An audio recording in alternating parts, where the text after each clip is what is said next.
Muy buenas tardes, tengan todos ustedes en esta edición 81. Hoy tenemos un gran invitado, un experto, yo diría, en consultoría internacional, por supuesto, bueno, contador público, maestro en toda la parte tributaria y hoy por hoy, bueno, pues socio del área fiscal de Sánchez de Báñez Eberri, gran amigo, experto en estos temas.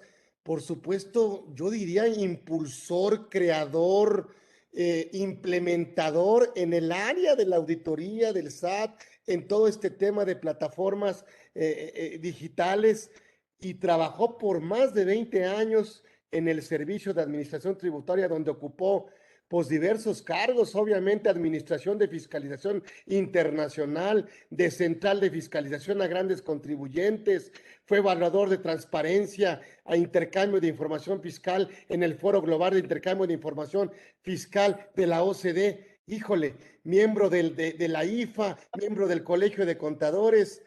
De veras, no nos tardamos, pero sentíamos que teníamos que invitarlo para un tema muy importante y él, Luis Antonio, muy generosamente acepta nuestra gran invitación para ver este gran tema así de complejo, pero pues también tan importante de saberlo y qué mejor que en sus manos. Hoy nos sentimos muy privilegiados, muy honrados y muy contentos de que haya aceptado nuestra invitación aquí en Conversando con Orfe en este programa número 81 consecutivo.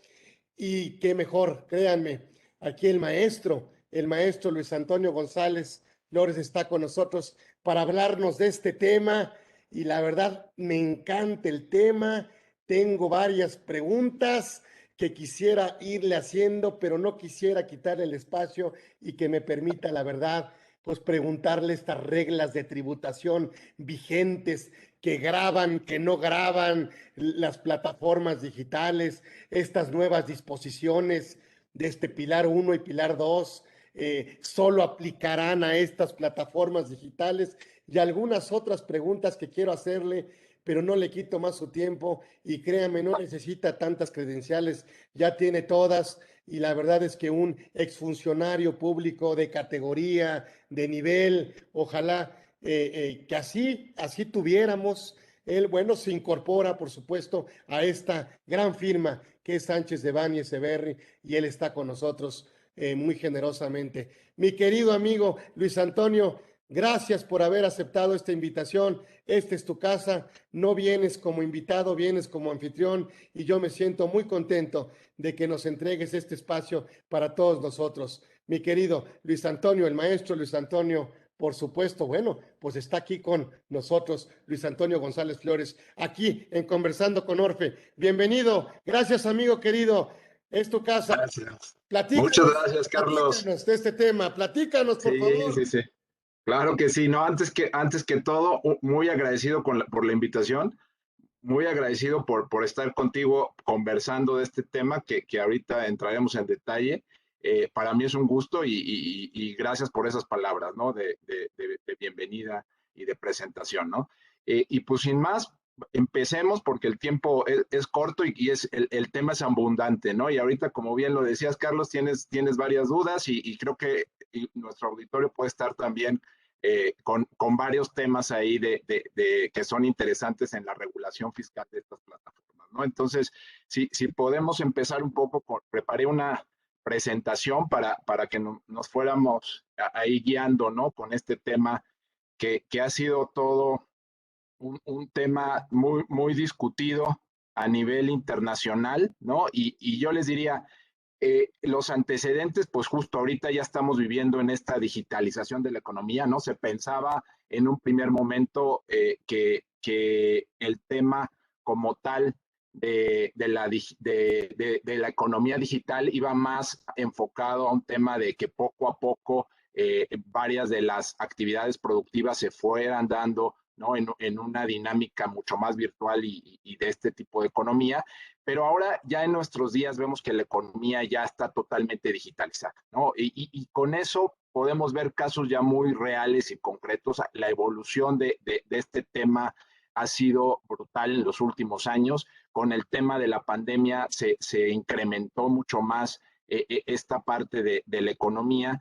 Y creo que justamente llegamos, aquí se mencionan paradigmas, ¿no? Justamente de la propia economía, en donde las grandes empresas multinacionales que conocemos todos operan un Alibaba como el mayor minorista global, pero al final no tiene mercancía alguna, ¿no? O un Uber, que es la empresa de transporte o de taxis más grande del mundo, que no tiene vehículos tampoco, un Airbnb que al final provee la mayor cantidad de hospedaje a nivel mundial y tampoco tiene inmuebles, ¿no? O un Facebook, ¿no? Que es la empresa más grande de medios que tampoco genera contenido alguno per se, ¿no? Entonces, esos grandes paradigmas que ahorita enfrentamos respecto a una economía que nosotros vivimos, o por lo menos la gente de mis tiempos, en donde no se pensaba que pudiéramos llegar, ¿no? A estos términos de llegar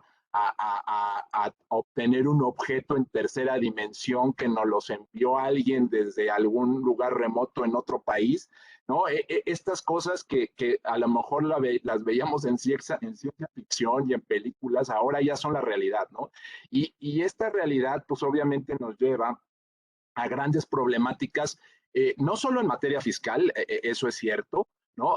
Hay problemáticas de regulación en todos los campos legales, ¿no? Y en los distintos países se han esforzado o se han creado grupos multidisciplinarios justamente para enfocar baterías a tratar de regular y de alguna forma establecer normas de convivencia con estos nuevos, esta nueva forma de generar riqueza, de operar en una economía, insisto, ya veo yo, muy digitalizada, ¿no?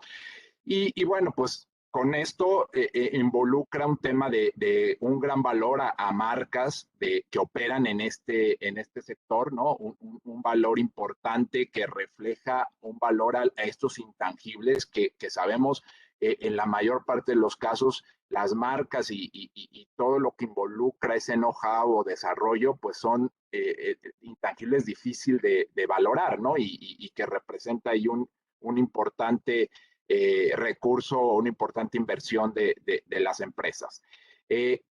Países como China y Estados Unidos, que concentran un gran porcentaje del mercado en las plataformas digitales y que al final estos dos países pues son los que en su caso estarían asumiendo o recibiendo los beneficios de una posible tributación, ¿no? En materia del pago de los impuestos por parte de estas empresas.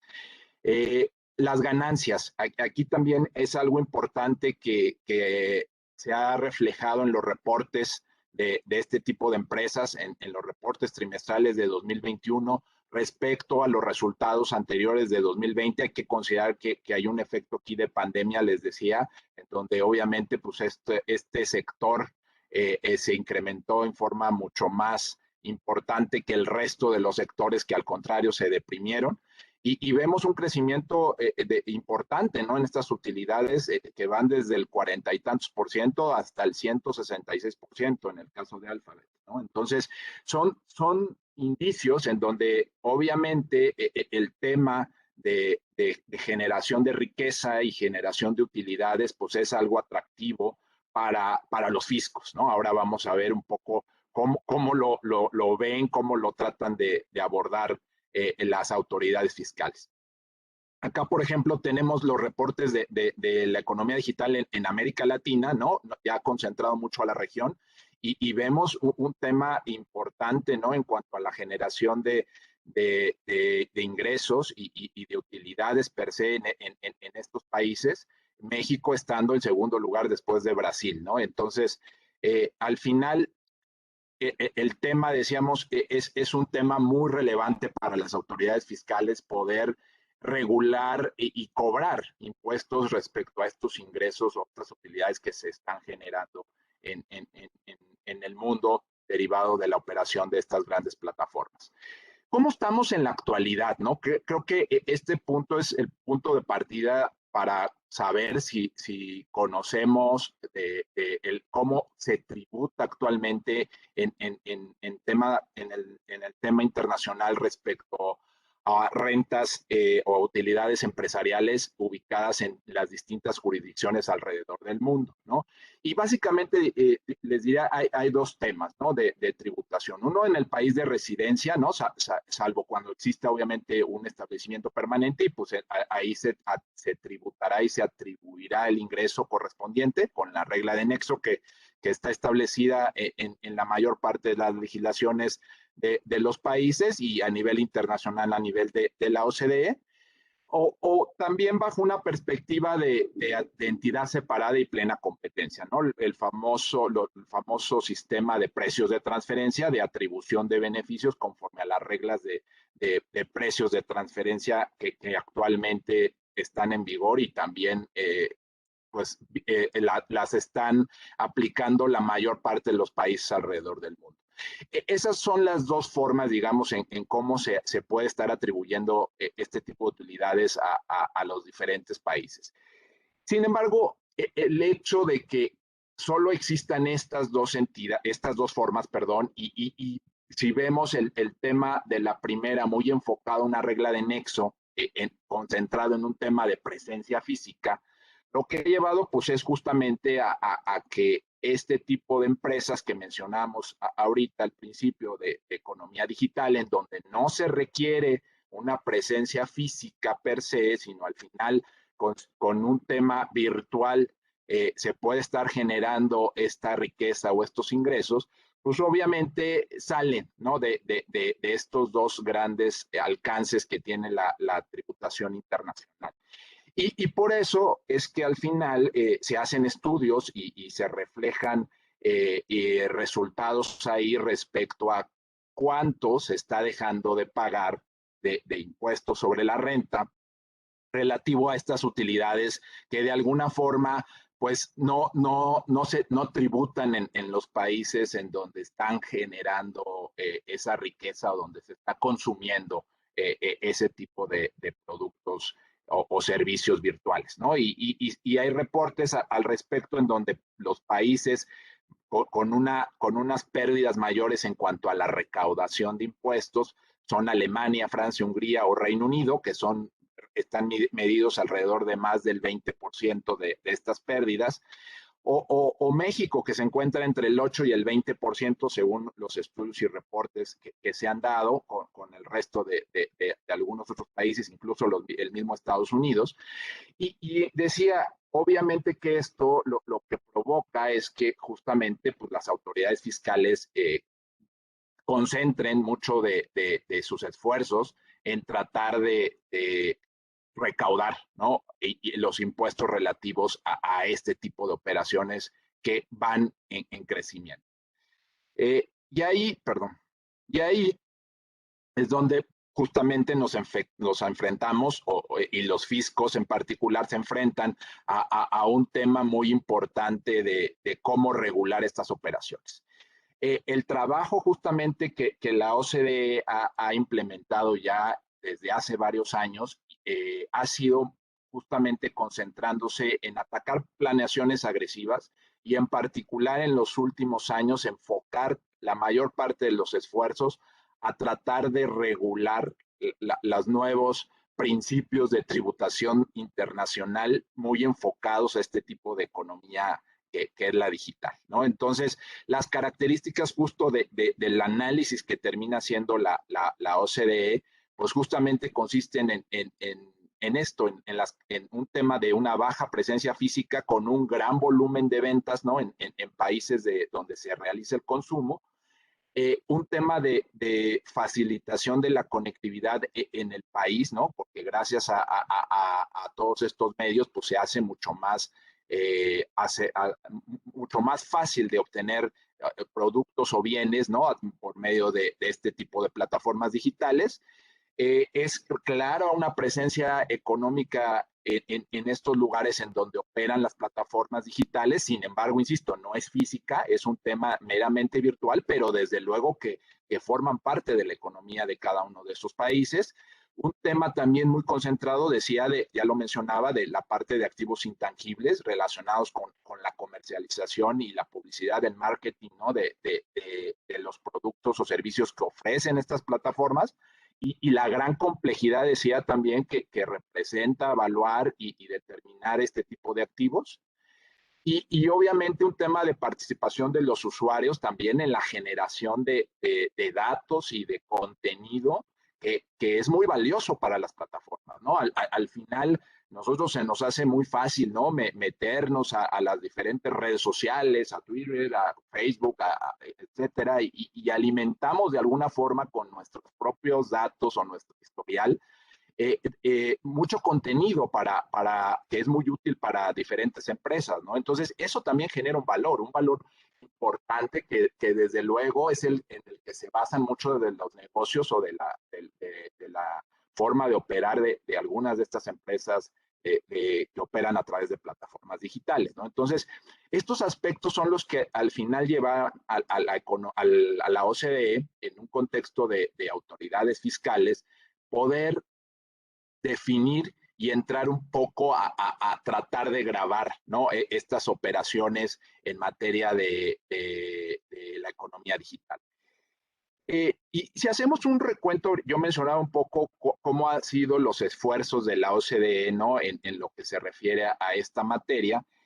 Hay que notar que desde 2013, ¿no? El grupo de interdisciplinario también de la OCDE, que como ustedes saben está formado por varios grupos internamente, ¿no? Algunos dedicados especialmente a un tema de precios de transferencia, otro grupo dedicado a impuestos al consumo, otros a algún tema de planeaciones agresivas, etcétera. Así están definidos los distintos grupos de trabajo de la OCDE.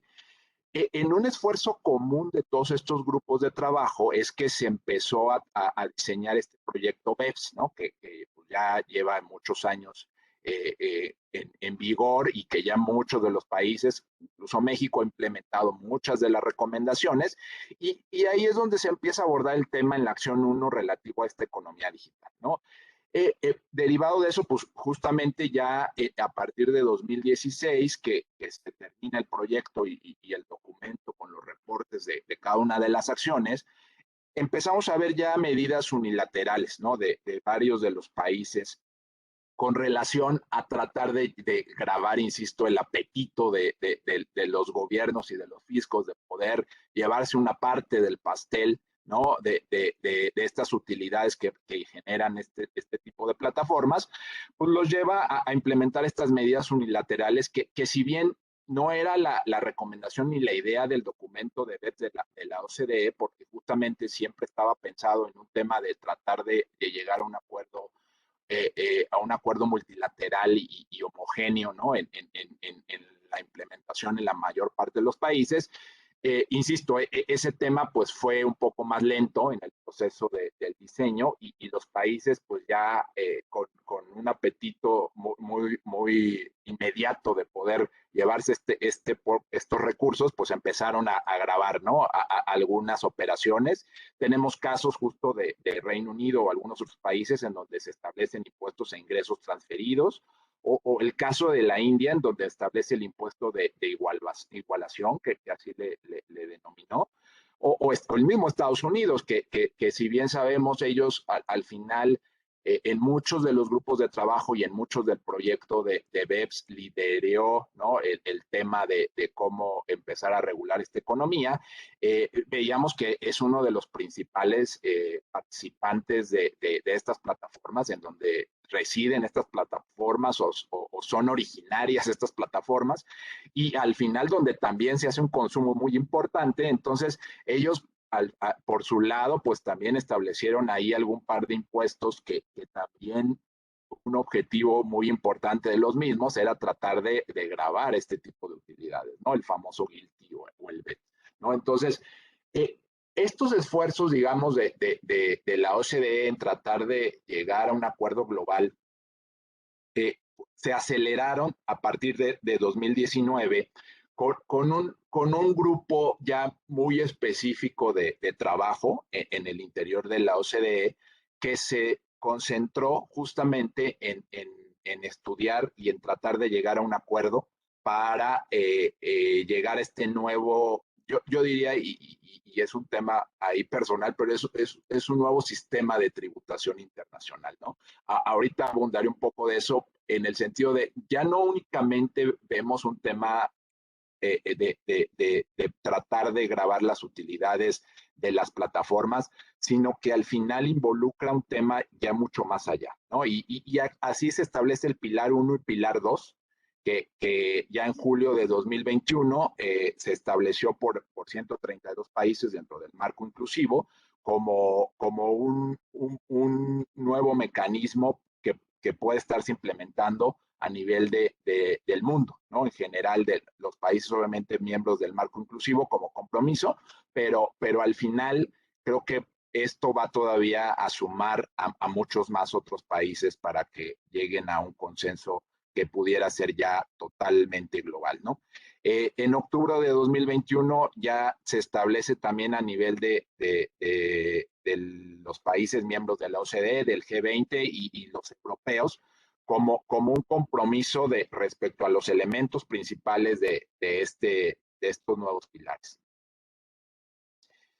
Y aquí, muy rápido, no es la idea abundar mucho en lo que se refiere a estos dos pilares, pero sí comentar qué es lo que tratan de grabar, ¿no? Cada uno de ellos.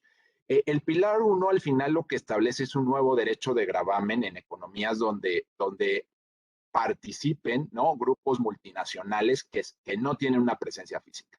Yo les diría, aquí va muy enfocado justo a establecer un gravamen a este tipo de plataformas digitales, ¿no? Que sin tener esa presencia física en los países en donde existe el consumo, pudiesen estarse grabando las utilidades de las mismas. Pero también se establece un pilar 2, ¿no? Que este va enfocado justo a establecer un impuesto mínimo y ahí sí a las empresas, a cualquier empresa multinacional. En el sentido de que en la medida de que no estén tributando bajo un mínimo estándar de pago de impuesto, algunos países en donde se estuviera dando el consumo tuvieran derecho a gravar, ¿no? Hay ciertas restricciones, ¿no? A estas nuevas normas que se establecen en este documento de la OCDE, ¿no? Muy restringido a grupos multinacionales y con ingresos importantes, ingresos de 20 millones de euros o superiores y con una rentabilidad superior al 10% sobre los ingresos brutos, ¿no? Es decir, estaríamos hablando que aproximadamente aplicaría a 100 grupos multinacionales, ¿no? Tienen muy delimitado el alcance de la aplicación de este nuevo régimen de Pilar 1. Enfoque justamente, decía, a la asignación enfoque a la determinación de nexos y la asignación de beneficios respecto a empresas que no tienen presencia física en los países. Un tema de tributación sobre una base neta, considerando justamente deducciones, que no sea sobre el ingreso bruto. También muy importante un aspecto de evitar la doble tributación. Nosotros sabemos que nuestra actual legislación internacional impera el tema de nuestros convenios para evitar la doble tributación y como aspecto básico para no generar un costo excesivo en cuanto al pago del impuesto que pudiera ser confiscatorio. Entonces, como principio básico es de lograr eliminar la doble tributación. Un tema también de poder resolver y solucionar las controversias que se pudieran estar dando entre los fiscos, ¿no? Como les decía al final, pues cada fisco tratará de gravar las utilidades que considere corresponden a su territorio y pues ahí pueden darse disputas por lo que se prevé que existe un mecanismo expedito de solución de estas controversias. Sabemos que ya en los tratados actuales de doble tributación existen algunos mecanismos, sin embargo, sabemos que luego no son tan expeditos y eso es un poco lo que busca esta nueva dinámica de operar, ¿no? Obviamente también un tema muy importante es de qué hacemos con nuestro régimen actual internacional, ¿no? Nuestros tratados internacionales que actualmente están en vigor y cómo vamos a poder lograr esa armonización. Entonces, por eso es que se prevé el establecer un nuevo instrumento multilateral que pueda ser ya acordado y firmado por la mayor parte de los países para evitar estas negociaciones bilaterales y que a través de este mecanismo puedan establecerse las nuevas medidas de tributación en forma simultánea, ¿no? A nivel de los países que participen en este nuevo convenio, instrumento multilateral. Y eso a su vez sí permita que los países también a nivel local establezcan su legislación interna, ¿no?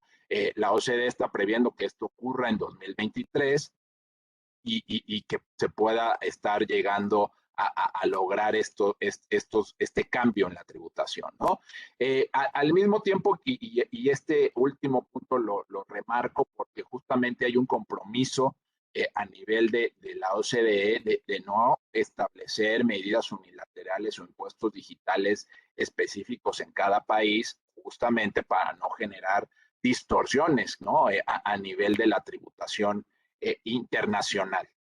En cuanto a las, perdón, en cuanto digamos, en cuanto a la mecánica de cómo se va a llegar a tributar bajo este pilar 1, lo que hace el documento es establecer un par de montos, ¿no? Un monto A y un monto B, con una serie de fórmulas. La verdad es que yo les diría, desde mi perspectiva, mi experiencia, como bien lo decía Carlos, en la administración tributaria y operando en revisiones y ahora de este lado como asesor, desde mi punto de vista va a ser muy complejo, ¿no? Esta implementación a nivel de las disposiciones ya locales y de la operación del día a día de las empresas e incluso de la operación del fisco al momento de revisar, porque sí conlleva un grado de tecnicismo, ¿no? En la determinación de los montos y de la forma en cómo se van a estar asignando,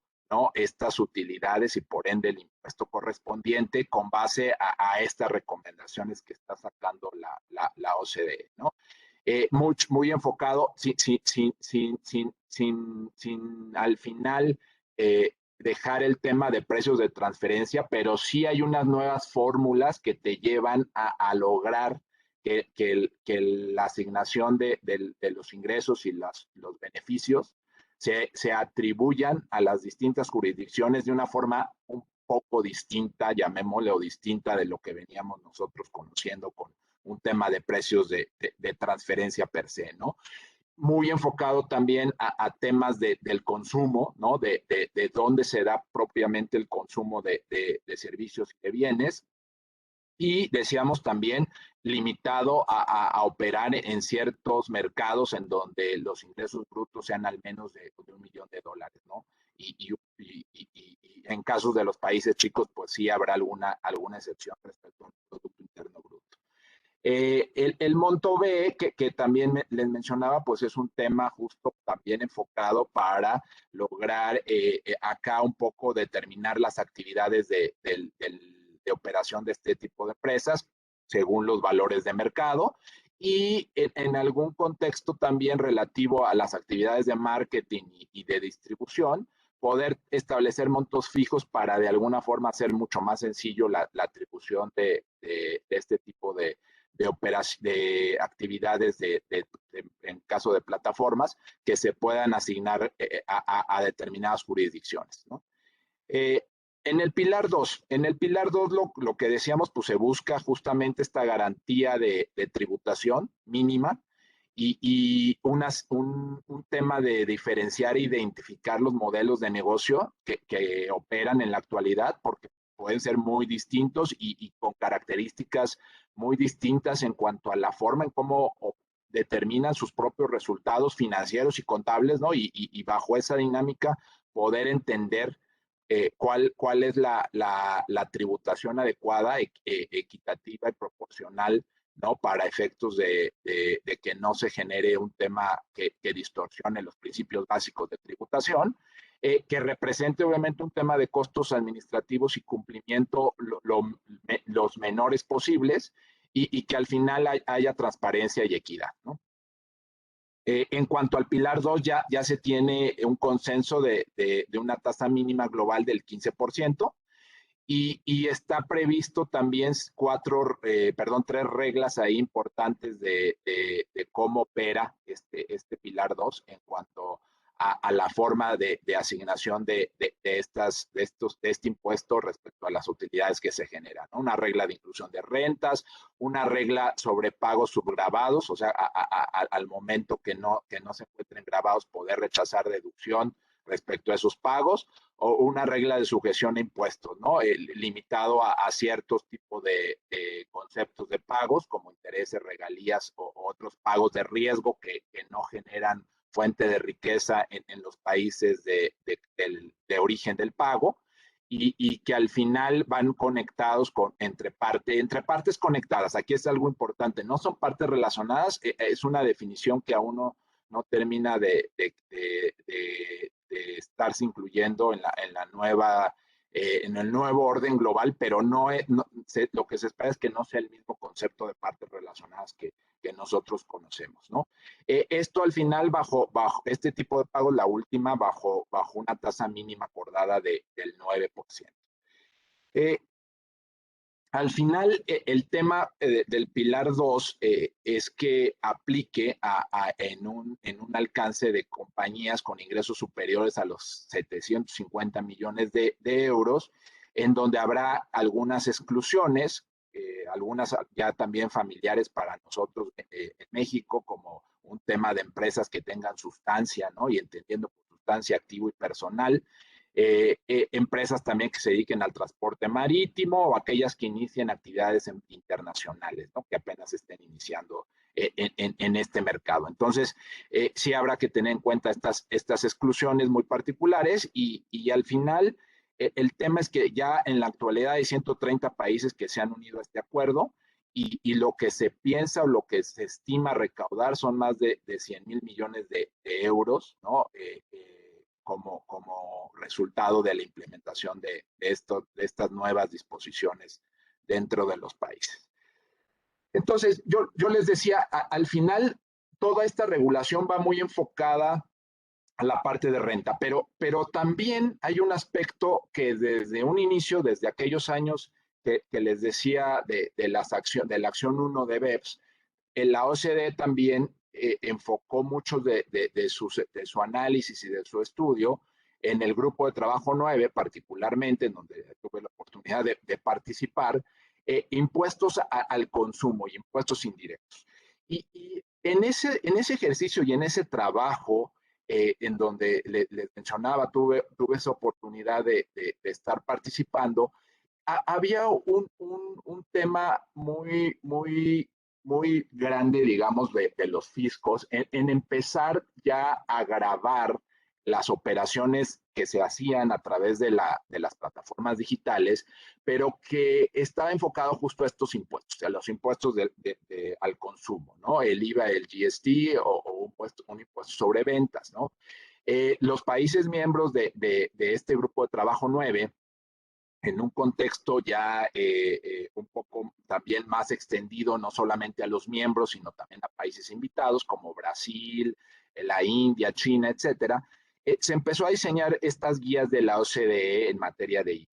Y que al final lo que buscaban era justo tratar de reconocer estas operaciones transfronterizas que son enfocadas a intangibles o a servicios que no pasan por una aduana, ¿no? Porque sabemos que al final el tema de este tipo de operaciones que sí involucran bienes físicos que pasan por una aduana, pues de alguna forma se controla, ¿no? A través de las fronteras por virtud de estas aduanas. Sin embargo, a nivel de los servicios intangibles no ocurre eso, ¿no? Y era un gran también desafío para los fiscos poder establecer nuevos mecanismos de control y de asignación de los impuestos al consumo relacionados con este tipo de operaciones. Y es ahí donde se establecen estas guías, que las guías básicamente lo que tratan de hacer es establecer principios básicos para que operen un nuevo mecanismo en los distintos países de regulación de estas operaciones en materia del IVA, buscando una neutralidad internacional, que este es un aspecto bien importante a nivel internacional. Se discutió mucho en las mesas de trabajo de la OCDE, en donde al final el objetivo era, no se trata de gravar a las empresas per se de este tipo de impuestos al consumo. O sea, sabemos que las empresas en un contexto de un B2B, ¿no? De un business to business, de un negocio, al final, no deberían estar siendo impactadas con el IVA relacionado con la venta de los servicios y productos que comercializa. Realmente el impacto lo debía de tener el consumidor final, ¿no? Entendiendo como tal, pues ya quien hace uso o el aprovechamiento del servicio del bien. Entonces, el sistema para que pueda estar logrando el objetivo básico es que justamente las normas no lleven a que las empresas terminen absorbiendo ese costo, ¿no? Que de alguna forma pueda ser trasladado en toda la cadena y se vaya generando ese valor agregado por cada uno de los participantes hasta llegar al consumidor final. Entonces, esa neutralidad internacional a nivel de los jugadores en el mundo de este tipo de operaciones debe de garantizarse. Un cumplimiento sencillo y simplificado bajo una dinámica de no generar un costo adicional ya de por sí muy fuerte para las empresas que operan a nivel internacional. Claridad por parte de las autoridades fiscales en cuanto a las nuevas disposiciones relativas a esto, costos administrativos bajos que tampoco representen para el fisco un tema de costo importante en la administración de este tipo de impuestos y obviamente pues tratar de evitar estrategias de evasión o de elusión fiscal, ¿no? En cuanto a este tema se refiere. El principio básico, les diría, de estas guías parte del hecho de que los territorios van a poder gravar el IVA a este tipo de bienes o servicios transfronterizos negociados a nivel internacional en el país de destino, ¿no? Como principio básico de decir, oye, si al final el servicio o el intangible termina transfiriéndose virtualmente, ¿no? A través de distintos dispositivos, en donde esté el destino, ese será el territorio o la jurisdicción que tendrá derecho a gravar en materia del IVA, este tipo de operaciones. Y por ende, el origen, el país de origen como tal, se tendrá que acoger a la normatividad internacional en el sentido de poder exentar o grabar con 0%, ¿no? Esa salida. Al final, todos estos principios se concentran en eso, ¿no? En tratar de atender a un tema del destino de estos bienes o servicios como donde se encuentra el consumo y por lo tanto es donde se debe de estar grabando ese impuesto al valor agregado. ¿Qué es lo que empezó a pasar? Perdón, aquí se me mueve. A partir de la publicación de estas guías, se sacaron un par de documentos también en este grupo de trabajo de cómo poder recomendar a las administraciones fiscales la implementación de estas nuevas guías en materia del IVA de este tipo de operaciones. Y derivado de ello ya fue que muchos de los países empezaron a implementarlas, ¿no? Y aquí concentrándonos en Latinoamérica, a partir del año, yo les diría del 18, ya hubo legislaciones como Argentina, Uruguay, que empezaron a incluir dentro de su ley del impuesto al valor agregado ya un tema de gravar este tipo de operaciones y de poder recaudar el impuesto relativo a las mismas, porque yo ahí les diría, la discusión mucho en la OCDE era muy consistente en el sentido de decir, desde luego, que este tipo de operaciones deben ser grabadas, y más aún, yo les diría, en la mayor parte también de los países ya había legislación o ya había algunos artículos o clausulados relativos a gravar intangibles y servicios en lo que se refiere a la importación de los mismos. Sin embargo, la gran problemática común era justamente no existían mecanismos, ¿no?, adecuados de recaudación, ¿no?, de estos impuestos, ¿no? Porque al final, como les decía, al no existir la aduana, pues el tema de ese traspaso de bienes y servicios intangibles por el distinto territorio donde se dé el consumo, pues no existen los controles ni los medios por parte de los fiscos para poder establecer ese gravamen y poder recaudar. Y ese fue el gran desafío a nivel de este grupo de trabajo de la OCDE. Por ello es que la sugerencia, justamente a nivel de las propias guías y de las recomendaciones posteriores, eran desde una perspectiva de poder establecer a nivel de un registro simplificado, que fue un poco la política que México adoptó. Desde un principio, esa recomendación fue la primera, digamos, de la OCDE en el sentido de un registro simplificado de proveedores extranjeros que en forma espontánea digamos, en cooperativa, se estuvieran registrando en los distintos fiscos en donde operaban y ellos se encargaran de recaudar y enterar el impuesto por parte de los consumidores, ¿no? Que hubiese sido trasladado a los consumidores. Desde luego, pues sí, había algunos países en donde al final el tema de espontáneo pues no les funcionaba tanto y por ello fue que sí trataron de establecer más bien un tema obligatorio y un tema obligatorio a nivel de sus propios residentes, ¿no? Y casos muy claros como el tema de Argentina, ¿no? O como el tema de Colombia, en donde ellos al final sí incluyeron dentro de su legislación la parte también de que algún intermediario financiero se hiciera responsable de esta recaudación en caso de que el extranjero no se registrara, ¿no? Y en México no fue así. México adoptó el tema del registro espontáneo de los residentes en el extranjero, pero con una variante muy importante, ¿no? La famosa baja del switch, ¿no? De operación para este tipo de plataformas en caso de que no cumplieran con la nueva legislación, cosa que al final tampoco está en las recomendaciones de la OCDE y mucho menos había un precedente también en algunos otros países, ¿no? El tema, como les digo, es más desde una perspectiva de qué tan voluntario y espontáneo puede ser ese cumplimiento en un contexto en donde sabemos que estas plataformas pues, no están ubicadas, ¿no? En el país. Entonces, esas variantes, digamos, se dieron en Latinoamérica, pero también se dieron a nivel mundial, ¿no? Los países de la Unión Europea concentraron mucho su tema de poder grabar en un solo país las operaciones, pero a nivel de un registro que pudiera ser concentrado, ¿no? En algún país que a juicio de la empresa o del contribuyente decidiera, pero sí transfiriendo el recurso del consumo relacionado con ese IVA a los países en donde se estuviera dando, ¿no? Entonces, la dinámica opera en distinta forma en cada uno de los países, pero sí con esos principios básicos que mencionaba al principio. Y aquí yo ya centraría un poco qué es lo que al final, lo que al final ha pasado con relación a estas cargas tributarias en materia de operación en México en particular.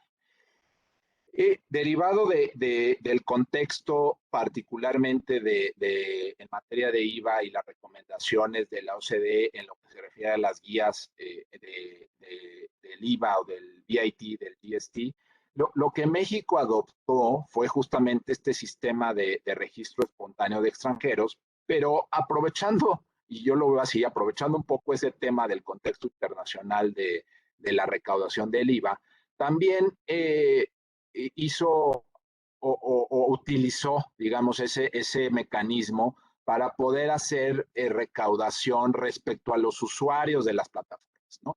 Usuarios en el sentido de aquellas personas físicas o morales que a través de las plataformas operan su negocio, ¿no? Venta o prestación de servicios a través de las mismas y que por virtud de ello, pues les genera ingresos y pues, por ende, en su caso, utilidades, y que para efectos de la administración tributaria en México era muy difícil su control, ¿no? A nivel del gran volumen de contribuyentes que pudiera hacer, ¿no? Aprovechando, digamos, esta dinámica fue que justo se establece la legislación en materia de recaudación, de retención de impuesto por parte de las plataformas a estos usuarios que comercializaban sus servicios y bienes a través de las mismas.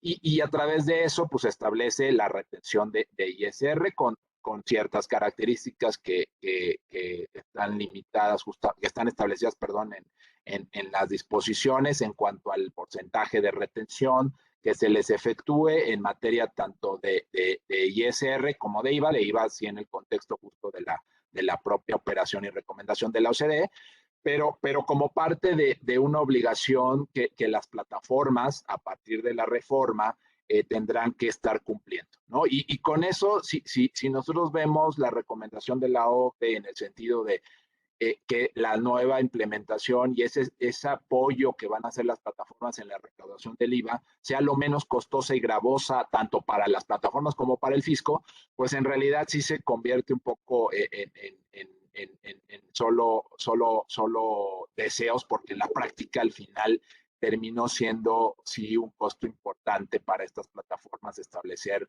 estos mecanismos de control y de regulación y presentación de declaraciones para cumplir con esas nuevas disposiciones que digo, no solo en materia de IVA, sino también de retenciones de ISR. Derivado de esto también, ¿qué es lo que terminó pasando? O sea, al final, les decía, los fiscos, pues sí ven un tema importante en el sentido de poder allegarse de más recursos tributarios vía este tipo de empresas. Y sí en una dinámica también de poder recaudar más y al mismo tiempo también en cierta medida de quejas de la industria en cuanto a competencia, ¿no? Por ejemplo, en el caso del alojamiento de los hoteles y demás empresas que se dedican a la prestación de este tipo de servicios, pues sí, un tema de poner el piso parejo y que al final al gobierno pues le represente también en una recaudación adicional. Se empezaron a establecer impuestos similares a los que ya operaban en la industria, tanto del alojamiento como del transporte, respecto a impuestos particulares de estos sectores, ¿no? Esto sabemos que es a nivel local y obviamente también eso involucra un tema de no solo a nivel de la federación, se establecieron nuevas regulaciones que aplicaban a este tipo de plataformas digitales, sino también a nivel local. Cada uno de los estados comenzó a legislar en materia de recaudación y de establecer nuevos gravámenes a las plataformas digitales, ¿no? Y estos son los casos, ¿no? De este tipo de impuestos de alojamiento y de transporte. Yo les diría, la última reforma que sufrió el Código Fiscal en la Ciudad de México, ya vigente a partir de 2022, fue relacionada con el aprovechamiento del uso de la infraestructura en la Ciudad de México por parte, y ahí yo les diría, por parte de las plataformas digitales, como así lo prevén. Sin embargo, desde mi punto de vista, si hay un apetito, les decía, muy grande por poder grabar estas utilidades. Hay un discurso también que se ha transmitido a nivel internacional y a nivel de muchas instituciones en el sentido de no se pagan los impuestos adecuados por parte de las plataformas en los lugares donde operan. Apoyados en todo esto es que justamente la Ciudad de México estableció este aprovechamiento, que así le llamó, que desde mi punto de vista no cumple con las características que conocemos, ¿no? En materia fiscal como definición de un aprovechamiento per se, porque al final no se tiene a cambio un tema de que el gobierno te entregue algo a ti particularmente, ¿no? A cambio de ese pago. Sin embargo, el tema, insisto, parte de una dinámica de querer grabar parte de estas utilidades, cuando bien ya también lo decíamos, es un compromiso de los países miembros de la OCDE, México siendo parte del mismo, de no tratar de grabar estas utilidades cuando aún no se ha implementado ya lo que incluso se aprobó como Pilar 1 y Pilar 2. Y esto pues conlleva a un tema de distorsión, ¿no? En el régimen tributario de las empresas. Y en el caso particular les decía del aprovechamiento al establecer que, que, que serán sujetos de pago de este aprovechamiento las plataformas, ¿no? Menciona el artículo personas físicas o morales que operen, utilicen o administren aplicaciones o plataformas informáticas para el control, programación o geolocalización en dispositivos fijos o móviles, a través de las cuales los usuarios puedan contratar la entrega de paquetería, alimentos, víveres o cualquier tipo de mercancía en el territorio de la Ciudad de México. Siempre que actúen con carácter de intermediarias, promotoras o facilitadoras, ¿no? Y justamente se entró en una discusión de a quién o quién era el sujeto, ¿no? De pago de este nuevo aprovechamiento, si en realidad eran las plataformas o eran los repartidores, ¿no? Los que al final terminan usando la infraestructura por la cual, según la Ciudad de México, se tendrá que pagar este aprovechamiento, ¿no? Y que sabemos que en la mayoría de los casos estos repartidores o estas personas que realizan esta actividad no terminan siendo empleados de las plataformas, ¿no? Y tampoco no tienen, digamos, ese vínculo de subordinación a través de ellas. Sabemos que hay una problemática ahí particular que por su parte también va en tema laboral, pero que desde luego el punto ahí es definir si realmente las plataformas lo que terminan proveyendo a los usuarios es un tema como tal del servicio del transporte de mercancías o bienes, o si realmente lo que hacen es nada más interconectar a repartidores y a usuarios en un medio, ¿no? Digital, ¿no? A través de un medio digital, que es por eso por lo que cobran su comisión y por eso se llevan su utilidad, ¿no? Entonces, realmente el tema oye, yo lo que estoy proveyendo y lo que estoy otorgando nada más es la utilización de mi tecnología para que dos personas se conecten y puedan una estar enviando productos a otra, ¿no? A través de alguna persona que es el transportista. Al final, digamos, ese juego de quiénes son los participantes y qué es lo que cada uno aporta a esa operación, a esa economía, es lo que va a ser sujeto, ¿no? Del gravamen, en este caso del aprovechamiento, ¿no? Y por ello es que desde mi punto de vista hay muchas fallas, ¿no? En el diseño de esta norma, que desde luego puede llevar temas de amparo, que sí sabemos que al final en muchos casos luego es un riesgo también, ¿no? Intentar este tipo de amparos, pero que al final de cuentas, ahorita ya hay un caso en particular, fue público en estos días de que alguna empresa ya recibió la suspensión la suspensión provisional a esta disposición. Sin embargo, les digo, no sabemos qué es lo que va a pasar en un futuro, pero sí reconocemos que representa un costo bien importante para las empresas, ¿no? El poder implementar estos impuestos y que al final, por las deficiencias de cómo está diseñado, terminen quedando también en un tema de inseguridad jurídica, ¿no?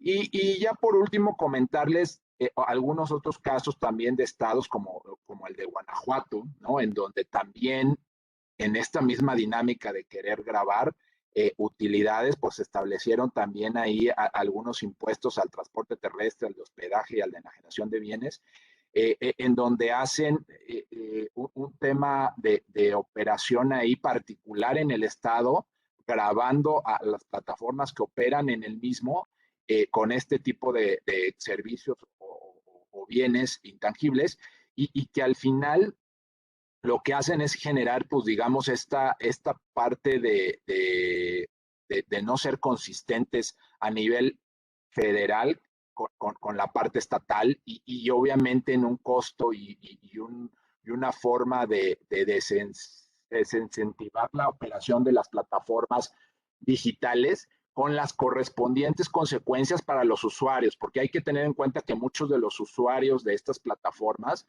son personas físicas y morales que son pymes, ¿no? Que al final son empresas chicas que operan a través de estas plataformas y que gracias a ellas obtienen sus recursos de ingresos de ventas y por ventas de bienes o servicios. Entonces, el mercado al final de alguna forma resiente y se contrae, ¿no? Con todas estas nuevas cargas que se pueden estar dando a nivel justo de la operación en los distintos estados. Entonces, sí hay que tener mucho cuidado en el contexto de cómo se implementan nuevos impuestos, porque no solo se afectan, o no es de lo que, no es, digamos, la consecuencia total afectar a las plataformas digitales, sino al final también hay una afectación directa a la economía local y a las pymes en particular, ¿no?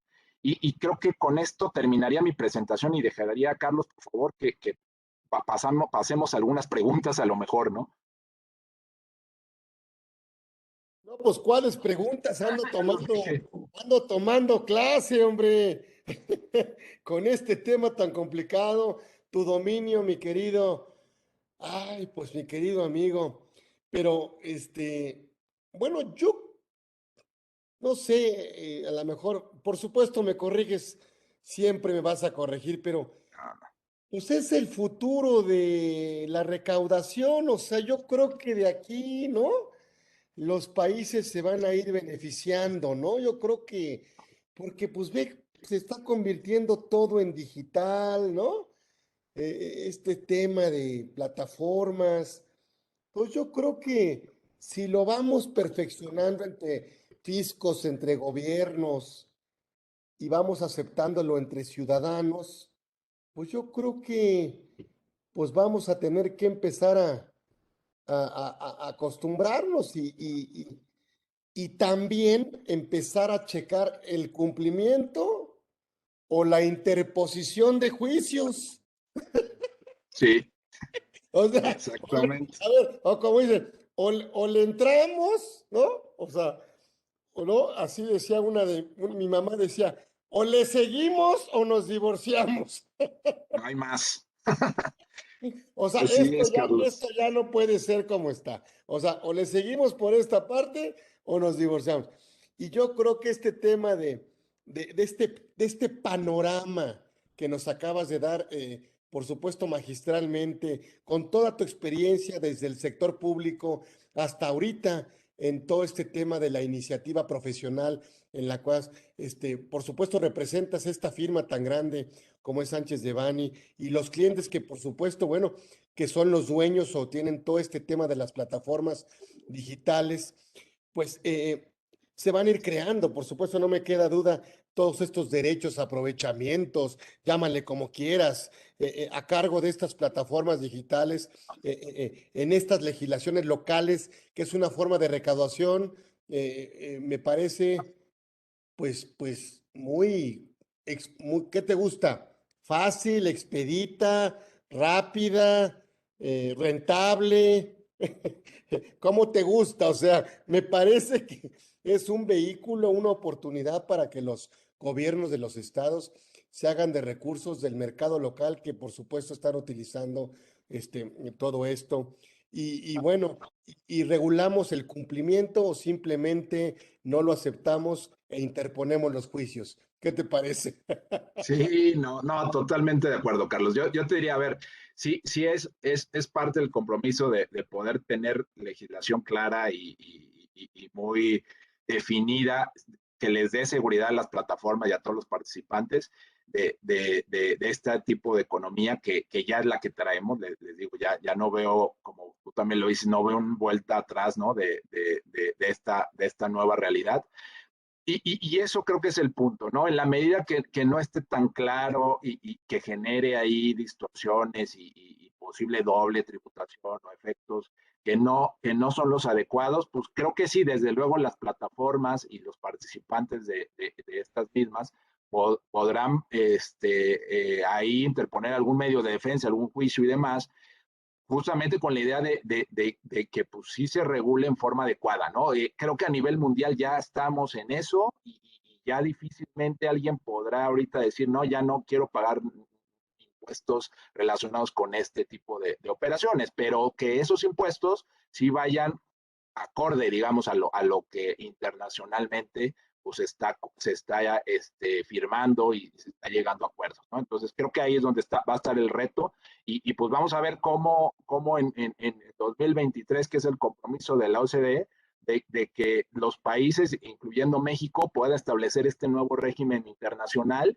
y de alguna forma pueda homologar también y cumplir con los compromisos de no generar distorsiones a nivel local, ¿no? Así es. A ver si México está preparado, a ver si Ese va a México ser el está tema. preparado para, para recibir este impacto o esta vigencia, esta disposición del Pilar 1 y 2 para 2023. Ojalá México esté preparado para, por supuesto, bueno, pues en miras de un sistema de recaudación a través de plataformas digitales. No me queda más que de todo corazón agradecerte, Luis Antonio. Gracias, experto en el tema. Nos dejas, por supuesto, muy satisfechos y con la puerta abierta para seguir invitándote a que sigas con nosotros participando en la modalidad que quieras, en el tema que quieras. Esta es tu casa y nos despedimos con mucho agrado, con todo nuestro afecto. Muchísimas gracias por haber preparado este gran material, este esfuerzo, esta plática. Es invaluable y tiene un gran, por supuesto, pues nos sentimos muy privilegiados de que hayas estado con nosotros. Ahí tenemos, Hugo, un reconocimiento, ¿verdad? Te lo mandamos si quieres, pero Gracias. mira, hablando de plataformas digitales. y, y, los problemas que involucra luego esto. Ya, Mira, muchas ya gracias. son digitales, ahí por supuesto, obviamente, ahí lo Sí, tienes sí. a tu No, no. acceso, pero quiero que te lleves, además de este reconocimiento que ya tienes muchos, el reconocimiento del grupo Orozco Felgueres a través de que, pues queremos, no estuviste de invitado, sino de anfitrión, y eso es lo que quiero Gracias. que te lleves el día de hoy. Muchísimas gracias, y bueno, Muchísimas no gracias, nos Carlos. queda más que agradecer al maestro, créanme, al maestro Luis Antonio González Flores, que estuvo con nosotros en esta edición 81 de Conversando con Orfe. Todos los miércoles estamos de 1 a 2 con grandes fiscalistas. Hoy no fue la excepción, fue un gran programa y estuvo el experto, el maestro Luis Antonio González Flores. Gracias, nos vemos próximo miércoles. Gracias, querido amigo. Gracias Gracias, por amigo. todo. Un Ahí te abrazo. debemos una, te debemos una. Muchas gracias. Un Gracias. abrazote. Gracias a Chao. todos. Bye.